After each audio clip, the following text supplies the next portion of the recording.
తెలంగాణ కాషాయ పార్టీలో పదవుల చిచ్చు తారాస్థాయికి చేరింది. కొత్త పాత నేతల మధ్య రగడ మొదలైంది. పార్టీలో అంతర్గతంగా కోల్డ్ వార్ జరుగుతుంది. అసెంబ్లీ, పార్లమెంటు ఎన్నికల్లో కొత్త నేతలకు పార్టీ టికెట్లు ఇచ్చారు. ఎంపీలు, ఎమ్మెల్యేలయ్యారు. పాత వాళ్లకు పార్టీ పదవులు కట్టబెట్టాలని చర్చ జరుగుతోంది.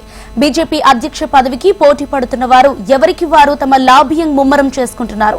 ఒకరికొకరు పోటీ పడుతూ ఒకరి ప్రయత్నాలకు ఒకరు గండి కొడుతున్నారు. ఒకరిపై ఒకరు మాటల దాడి చేసుకుంటున్నారు. తెలంగాణ బీజేపీ పగ్గాలు ఎవరికి చిక్కుతాయనేది ఆసక్తిని పెంచుతోంది.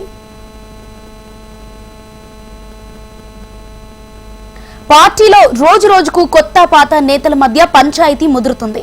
తెలంగాణ బీజేపీ అధ్యక్షుడు నియామకం కోసం కీలక నేతలు పోటీ పడుతుండగా ఈటల రాజేందర్ పేరు ప్రధానంగా వినిపిస్తోంది.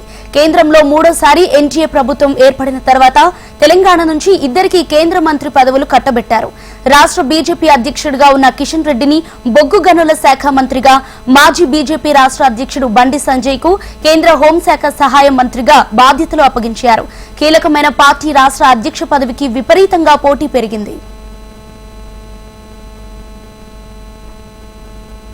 బీజేపీ రాష్ట్ర అధ్యక్ష రేసులో ఈటల రాజేందర్, డీకే అరుణ, ధర్మపురి అరవింద్, రఘునందన్ రావు పేర్లు బలంగా వినిపిస్తున్నాయి.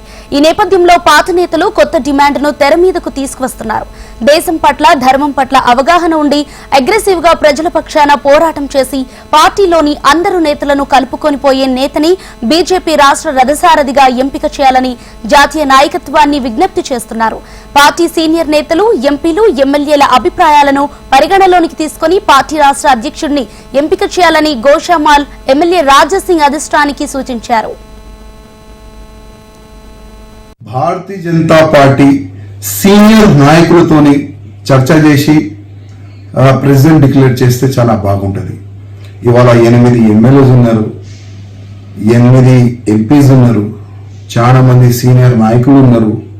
అందరితోని ఒక్కసారి చర్చ చేసిన తర్వాత ప్రెసిడెంట్ డిక్లేర్ చేస్తే చాలా బాగుంటుందని నేను వ్యక్తిగతంగా అనుకుంటున్నాను. తెలంగాణలో భారతీయ జనతా పార్టీ ప్రెసిడెంట్ ఎట్లాంటి ఉండాలి? అగ్రెసివ్ గా దేశం పట్ల, ధర్మం పట్ల, సమాజం పట్ల అందరికీ తీసుకొని అట్లాంటి ప్రెసిడెంట్ ని చేయాలని నేను కేంద్ర అధిష్టానానికి వ్యక్తిగతంగా రిక్వెస్ట్ చేస్తున్నా. ఎందుకంటే చాలా మంచి ఒక అవేర్నెస్ ఉంది, మంచి మార్పు ఉంది తెలంగాణ. ఇట్లాంటి సమయంలో మంచి ప్రెసిడెంట్ తెలంగాణ భారతీయ జనతా పార్టీకి అవసరం. అధ్యక్ష పదవి రేసులో ఉన్న నేతలు సొంత నేతలపైన కౌంటర్ అటాక్ చేస్తున్నారు. ఎలాంటి ఫైటర్ కావాలో చెప్పాలంటూ ఈటల రాజేందర్ ఘాటుగా స్పందించారు. గల్లీ ఫైటర్ కాదు, కుంభస్థలం మీద కొట్టే దమ్మున్నోడు కావాలని అంతే వేగంగా ఈటల సమాధానం చెప్పారు.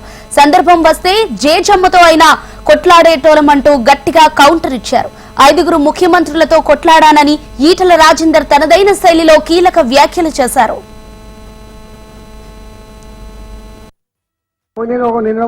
స్టేట్మెంట్ ఇచ్చాడు. ఫైటర్ కావాలి, ఏ ఫైటర్ కావాలి? స్ట్రీట్ ఫైటర్ కావాలన్నా, ఏ ఫైటర్ కావాలి? అరే సందర్భం వచ్చినప్పుడు కుంభస్థలం మీద కొట్టే దమ్మున్నాడు కావాలి, గుర్తుపెట్టుకో. కుంభస్థలం మీద కొట్టే దమ్మున్నాడు కావాలి. గట్టిగాకి, చిన్నకి, గల్లీలాకి స్టేట్మెంట్ వాడు ఫైటరా? ఫైటర్ నీ రాజ్యం, నీ అహంకారం, నీ చేతిలో అధికారం ఉన్నాడు. నువ్వు ఎంత రాను గొప్పోడు తప్ప వాడు ఫైటర్ తప్ప వీడు ఫైటర్ కాదు. అందుకని రకరకాలు ఉంటాయి.